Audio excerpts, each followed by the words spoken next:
الرحمن الرحیم۔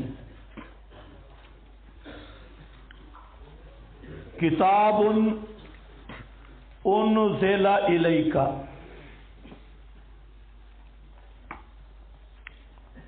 ھذا کتاب، یہ عظیم الشان کتاب نازل کی گئی طرف تیرے،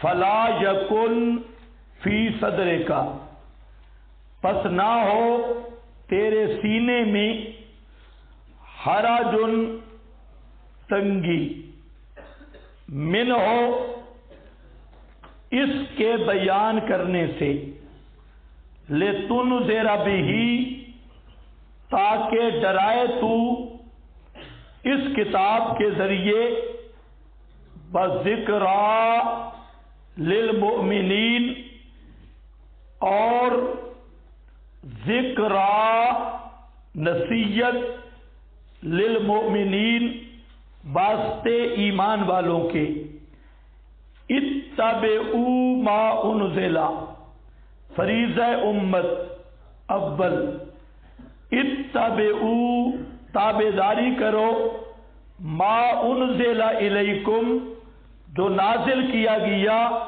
تمہاری طرف، من ربکم، تمہارے رب کی طرف سے، ولا تتبعوا، اور مت پیروی کرو، من دونہ اولیاء، اس کے سوا اولیاء کی، قلیلا ما تذکرون، بہت کم ہے جو تم غور و فکر کرتے ہو، سوچو بچار یا نصیحت حاصل کرتے ہو۔ کتاب انزل الیک، یہ دعوی اول ہے کہ مسئلہ کو بہادری سے پہنچانا ہے اور نڈر ہو کر پہنچانا ہے۔ کتاب انزل الیک، یہ عظیم الشان کتاب نازل کی گئی طرف تیرے، فلا یکن، قرآن پاک کے لیے دو لفظ آتی، ایک انزال اور دوسرا تنزیل، کہیں انزال کا لفظ ہے، کہیں تنزیل کا۔ تنزیل کا معنی ہوتا ہے تھوڑا تھوڑا نازل ہونا، کرنا، اور انزال کا معنی ہوتا ہے یک بار کی نازل کرنا، دفعتم واحدہ نازل کرنا۔ اس پر بعض علماء نے بات کی کہ قرآن پاک انزال بھی ہوا اور تنزیل بھی۔ انزال کا مطلب لوح محفوظ سے آسمان دنیا میں بیت العزت جگہ ہے، اس پر قرآن یک بارگی نازل ہوا، اور بیت العزت سے پیغمبر کریم صلی اللہ علیہ وسلم تک نجمن نجمن، آیتن آیتن، تدریجی نزول 23 سال کے عرصہ میں ہوا، لیکن اس بات کی کوئی دلیل نہیں۔ یہ بات ذہن میں رکھو، یہ اقوال ہیں لیکن اس کی دلیل نہیں کہ قرآن پاک بیت العزت میں آیا یکبارگی، اس پر دلیل نہیں ہے۔ اصل مسئلہ یہ ہے کہ تنزیل انزال کے معنی میں، انزال تنزیل کے معنی میں مستعمل ہے، اس لیے ان خواہ بلا دلیل اقوال کے پیچھے جانے کی ضرورت نہیں۔ یہ جو فروق لغویہ ہیں، یہ ہر جگہ پہ یہ فروق بھی نہیں ہوتے، بلکہ ایک ہی لفظ دوسرے لفظ کے معنی میں استعمال ہوتا رہتا ہے، انزال تنزیل میں اور تنزیل انزال میں۔ ایک فائدہ۔ دوسرا، انزل الیک، کیا لکھا ہے؟ انزل الیک فریضہ الہیہ، اللہ تعالیٰ کا فریضہ تو اللہ کی ذمہ تو کوئی فریضہ نہیں، پھر فریضہ الہیہ کا کیا معنی؟ آگے لکھا ہے تفضلا، ارسال رسل، اللہ تعالیٰ نے اپنے ذمہ بطور تفضل کے لازم کیا۔ تو فریضہ الہی ایسا فریضہ نہیں کہ اللہ سے کوئی بات پرس کرے، بلکہ یہ فریضہ تفضلاً ہے، یعنی ارسال الرسل و انزال الکتب۔ تو یہ فریضہ الہی کیسے ہے بھائی؟ تفضلاً ہے۔ کتب علی نفسہ الرحمہ، یہ رحمت الہی ہے۔ انزل الیک فلا یکن فی صدرک، پس نہ ہو تیرے دل سینے میں، مراد دل ہے، فی صدرے کا تیرے سینہ مبارک میں، یعنی دل مبارک میں، حرجن، حرجن کا معنی تنگی، حرج کا معنی لکھا ہے جنگل بڑا گھمسان کا۔ حرج کہتے ہیں کہ جہاں گھمسان کی جھاڑیاں ہوں، جنگل گھمسان کا ہو جس میں بڑے کانٹے اور جھاڑیاں ہوں، جن میں سے گزرنا دشوار ہو جائے، تنگی، مشکل، باطل عقائد اور رسومات عادات کے خلاف تعلیم حق کا پھیلانا بھی نہایت دشوار کام ہوتا ہے۔ برادری، قوم اور حکام کی مخالفت سے دل گھبراتا ہے اور تنگ ہوتا ہے۔ از حضرت نیلوی رحمت اللہ تعالی علیہ تو یہاں پر کیا فرمایا؟ فلا یکن فی صدر کا حرج، نہ ہو تیرے سینہ میں حرج۔ حرج کا معنی کیا ہے؟ تنگی۔ حرج کا معنی جھاڑیاں،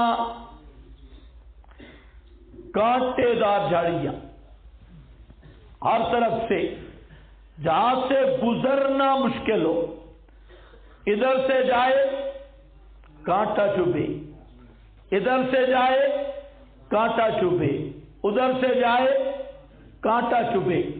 تو فرماتے ہیں جس طرح دشوار گزار جھاڑیوں سے کپڑے بچا کے نکلنا مشکل ہے اور دل گھبراتا ہے، اسی طرح مسئلہ حق بیان کرنا یہ بھی مشکل ہے اور دل گھبراتا ہے، کیونکہ جب مسئلہ حق بیان ہوگا تو احقاق کے حق کے مقابلہ میں ساری دنیا خلاف ہوگی اور سب اپنے پرائے چوں چوں کریں گے، اور اس وقت دل کی ضرورت ہے کہ اگر بہادر آدمی ہے، بہادری سے مسئلہ پہنچانے والا، تو وہ اپنے مسئلہ پہ پکا رہے گا، اور اگر بہادر نہیں، بزدل آدمی ہے، وہ اپنے مسئلہ پہ پکا نہیں رہ سکتا۔ تو یہ عجیب تمثیل ہے۔ اسی پر فرمایا کہ تم بھی جیسے پیغمبر کریم کے لیے مسئلہ بیان کرنا گھبراہٹ کے کئی اسباب تھے، برادری مخالف اور مولوی مخالف، ماحول مخالف، عقائد و مذاہب مخالف، پوری فضا مخالف، لیکن اس میں آپ نے مسئلہ بیان کیا، فرمایا اسی طرح تم بھی بہادر بن جاؤ اور ساری گھبراہٹیں، ساری پریشانیاں ہونے کے باوجود جو حق ہے اس کو ڈنکے کی چوٹ پہ بیان کرو۔ ساری دنیا کے جھاڑیاں اور جھاڑیوں میں گیدڑ بھی ہوتی ہیں اور جھاڑیوں میں کتے، جنگلی کتے وہ بھونکتے بھی ہیں، تو نہ گیدڑوں کی پرواہ کرو اور نہ خنزیروں کی، نہ کتوں کی، نہ وہ جو مرضی بھونکتے رہے، جو مسئلہ حق ہے اس پہ قائم رہو، اس پہ گھبراؤ نہیں۔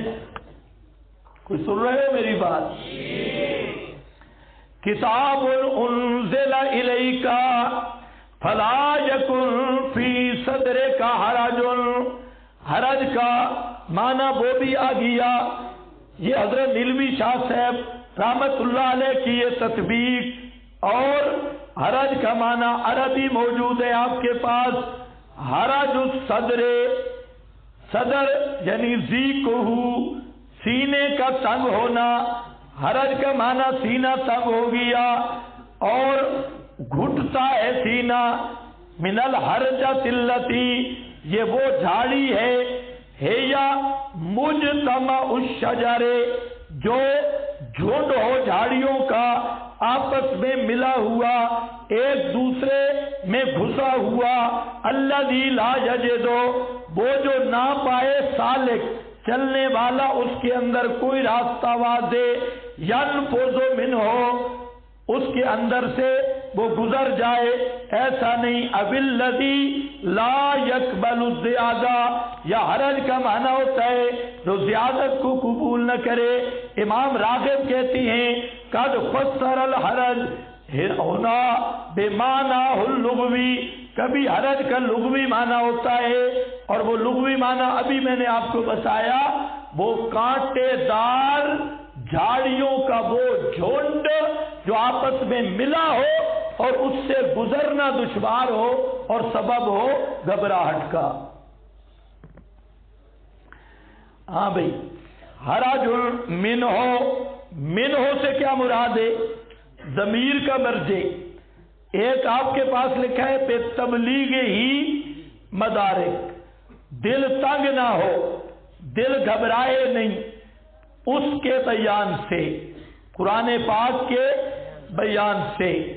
اس کے تین مطلب علماء نے بیان کیے کہ اس کا مطلب کیا ہے. امام راغب کہتی ہیں کہ ہے یا نہج فلا یکن فی صدر کا حرج، یہ نہیں ہے کہ میرا پیغمبر گھبرانا نہیں، مبلغ توحید گھبرانا نہیں، یہ نہیں ہوگی.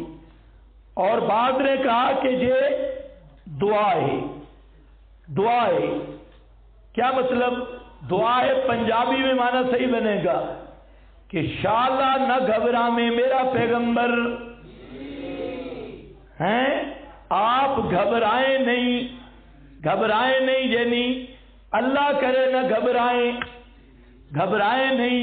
لیکن دعا والا معنی اردو میں اس کی تعبیر نہیں ہے، اس کی تعبیر ہے پنجابی میں. شالا کدے نہ گھبرا میں، فلا یکن فی صدر کا حرج منہ، یہ معنی ہے. دعا والا حکم منہ، یا اللہ تعالی کی طرف سے حکم ہے کہ میرے پیغمبر مسئلہ بہادر ہو کے پہنچاؤ، گھبرا نہیں جانا. اور ضمیر آیت کتاب پر، من ہو من الکتاب، یا آیت تبلیغ پر، من ہو اے من التبلیغ الذی تضمنہ المعنی، تبلیغ مراد ہوگی تو یہ مرجع ضمنی ہوگا. وکیل علی التکذیب، بعد نے کہا تکذیب کی طرف ہے، یعنی ان کے جھٹلا دینے سے گھبرانا نہیں ہے. بعد نے کہا انزال، انذار کی طرف.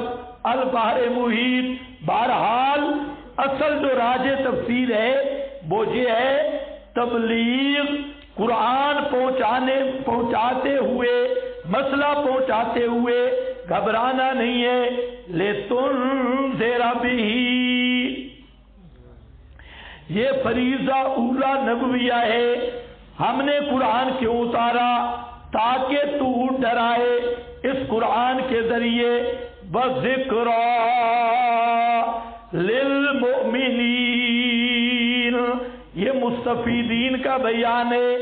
ذکرہ، ذکرہ کا معنی ہوتا ہے نصیحت یا کثرت الذکر. یہ قرآن خود کثرت الذکر ہے. والقرآن ذی الذکر، قرآن خود ذکر ہے. اور ذکرہ یاد دہانی، نصیحت. قرآن پڑھنے والے کو ذاکر نہیں کہتے، ذاکر اس کو کہتے ہیں جو لیٹے بند کرے. اور بدعتی حلقوں میں بیٹھے. قرآن سے بڑا ذکر کیا ہے بھائی؟ ھذا ذکر مبارک انا نحن نزلنا الذکر اور وذکری للمؤمنین. یہ قرآن نصیحت ہے کس کے لیے؟ مومنین کے لیے. یعنی اس سے فائدہ اٹھائیں گے مومن لوگ. ذکر کثرت الذکر بہوا ابلغ من الذکر. یہ قرآن پورا اللہ کا ذکر ہے، اللہ کی شان بیان ہو رہی ہے اور یاد دہانی ہے. عہد الست کی الست بربکم، اللہ نے جو توحید والا مسئلہ فطرت میں مرکوز کیا ہے، خالص توحید، تو اس توحید کی یاد دہانی قرآن کراتا ہے جو تمہاری فطرت کے اندر موجود ہے. للمؤمنین